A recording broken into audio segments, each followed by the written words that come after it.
Hello and welcome back to my channel.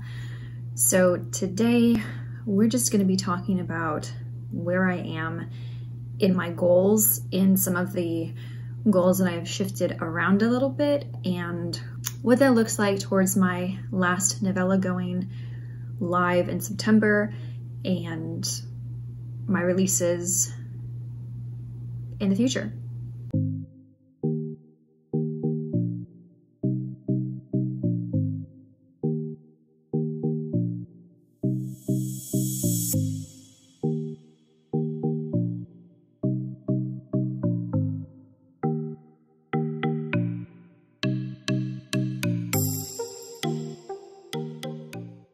As many of you know, I had a baby at the beginning of the year, and he is now 5 months, just turned 5 months.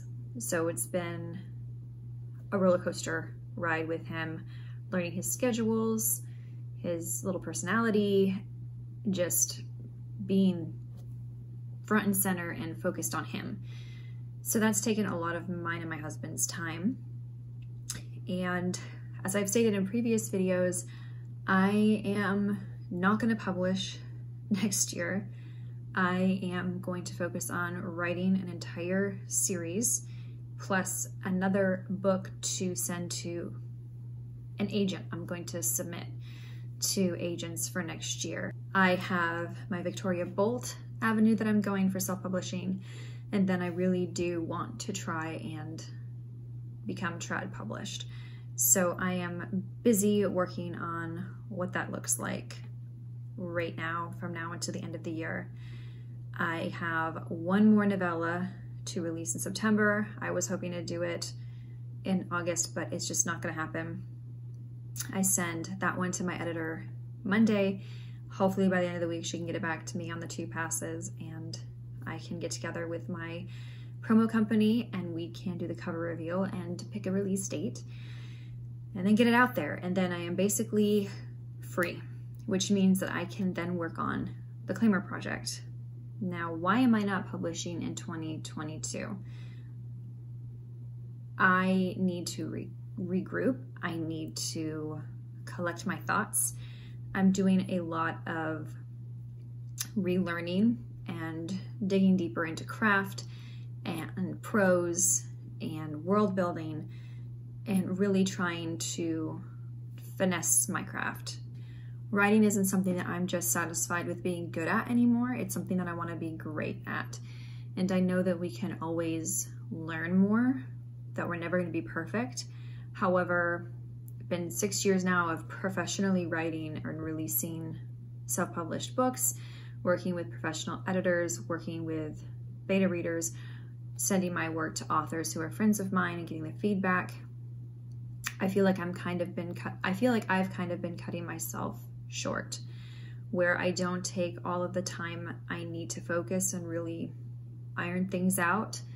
In my first series, I see it glaringly throughout the entire arc of the series. Going forward, I don't want to do that again to another series. I feel like I have learned from Legend. I have learned from writing a few standalones and a few anthologies, and I've learned from starting Claymore and realizing what I want from it, what its goals are. I have taken Brandon Sanderson's free online YouTube course that he teaches at BYU, Brigham Young University, multiple times. And it's one of those things where you kind of have to hear it a few times before it finally clicks. And I'm watching his most up-to-date 2020 course online, which you can find, and I will link down below. It's amazing. I highly, highly recommend it. And it's all making sense this time around. The light bulb has come on, and I'm not sitting there wondering or scratching my head, how am I going to implement this? Where am I going to implement this? How can I implement this? It's more like, oh, I know exactly how to do this now. I understand what he's saying. Yep, I've been there and done that, and not going to do that again. And I have learned from my mistakes. And he just gives great advice. It's It's a fantastic class. I will kind of give a review rundown video once I am done with that class, because I feel like I have embraced it and kind of been a sponge this time around. I'm taking notes like frantically, like I'm in the class, and I don't go to Brigham Young University, but I feel like I'm there with everybody, and it's fun because everybody in the class is obviously a huge nerd, obviously loves sci-fi fantasy, and it's just fantastic. But that has really helped me answer some serious questions about what I want to do, how I want to do it, and I really want to test the waters to see if I can do it. I have now written a 7-book series, a novella trio, a standalone and a standalone novella, and 2 anthology stories that will eventually be released as their own novellas sometime in the future, along with 4 other books in another novella series that I have planned. So I have completed a lot of books. I have 2 books that will never see the light of day that I wrote back in my early college, end of senior year / college years, but I did finish them. They are YA sci-fi fantasy in that vein, and I have, you know, lots of projects and lots of plot ideas brewing and written down for future endeavors. There are currently 3 things that I am working on right now, that is getting the novella out and cleaning my slate, getting back into Claymore, and really breaking down what I want from that series, what I want my readers to get from that series, and to make it as tangible and realistic and fantastical and magical as possible, as well as work on another book, 1 in a series, only after I complete this course. I have another course I'm going back through called Publish and Thrive by Sarra, which I will also link down below. And I am reading a bunch of craft books. This is the stack of books that I will be rereading through, not including James Scott Bell's Superstructure and Right from the Middle, as well as Newsletter Ninja, a couple of David Gongren books, and a couple of craft books that I have on my Kindle. So this is the first 5 pages by Noah Lukeman. Highly recommend. It's fantastic. I read it multiple times. You can see it's pretty picked over and pretty weathered, and they're faded, but there is a lot of highlighting going on in here. This one is a much loved, much used book as well. It's also by Noah Lukeman, 8 Ways to Bring Fiction to Life. The Plot Thickens. This book actually I picked up a couple years ago. It's called Write Naked by Jennifer Probst, and it is fantastic. It's great for romance novels and writing romance, and it's got great craft sections on it, and again, it has been invaluable to me. So thank you, Jennifer, for being amazing. And I know she has another one out, another writing book. I can't think of the name of it, but this is out. I got this in my English 101 class in college. And let me just say, first of all, the jacket is on backwards, so that's really cool. So this is Elements of Style, and it is basically the 101 of writing. It's crazy. It's elementary rules of usage, elementary principles of composition, a few matters of form, words and expressions commonly misused, an approach to style with a list of reminders. So it is basically a 101 guide of writing and prose that I have severely ignored, and really feel like this is going to be important for me to get back into.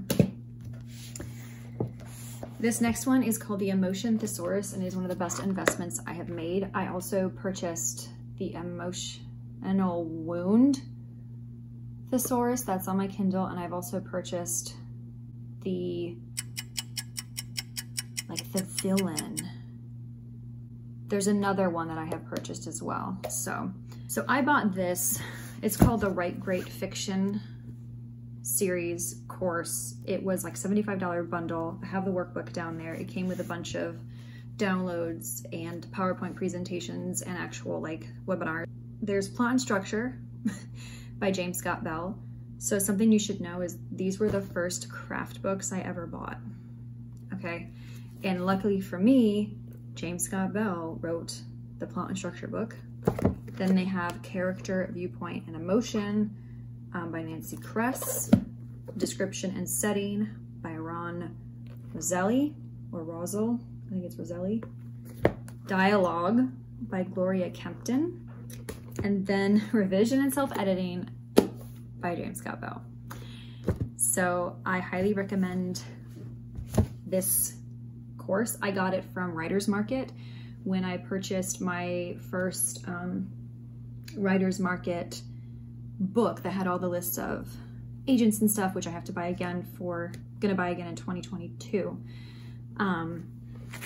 I saw Writer's Digest, which is a website you can go on and be up to date with a lot of things, and they had this course for $75, and I was like, you know what? I'm a writer, but I need some structure to my writing, and this was the first craft book series that I have ever played with. I also have given it to many friends to use and to borrow. They all love it. This book is my Bible for writing. It is the Writing Fantasy and Science Fiction by Orson Scott Card, Philip Athens, and Jay Lake. And it is another Writer's Digest book. It is amazing.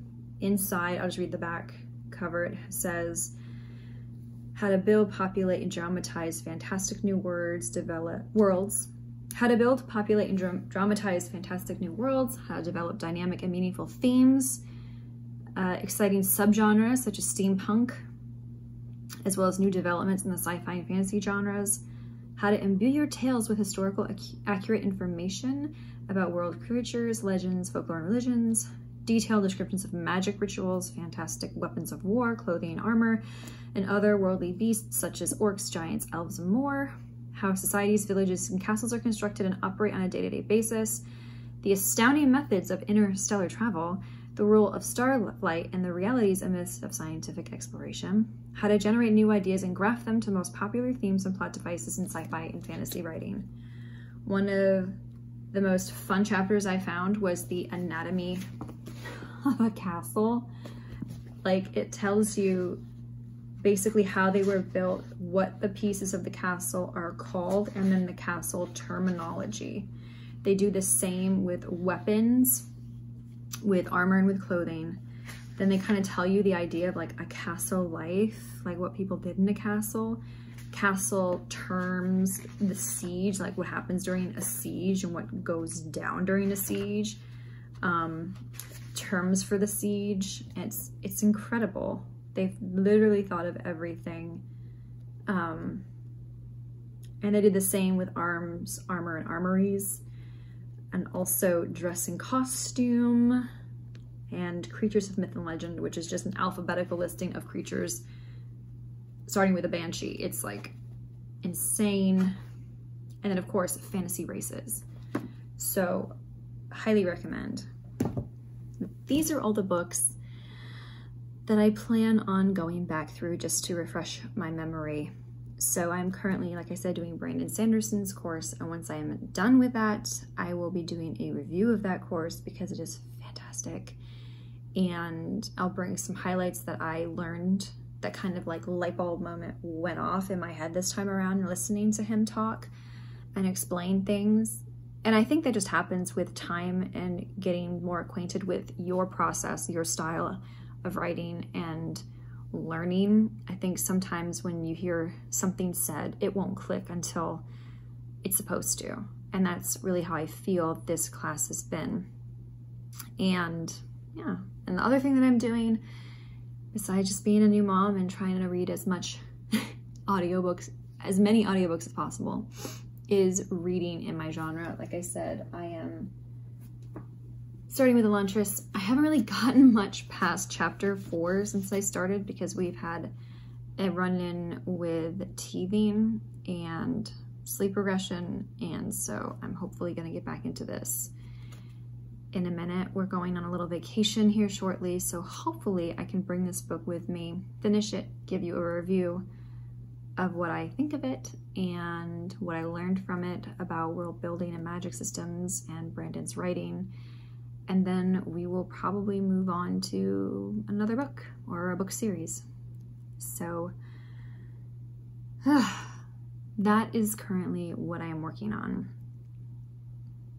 It's a lot, but I really feel like this is a reboot time in my writing career. And like I said, I'm done just skating by the seat of my pants, and I'm really ready to just go all in.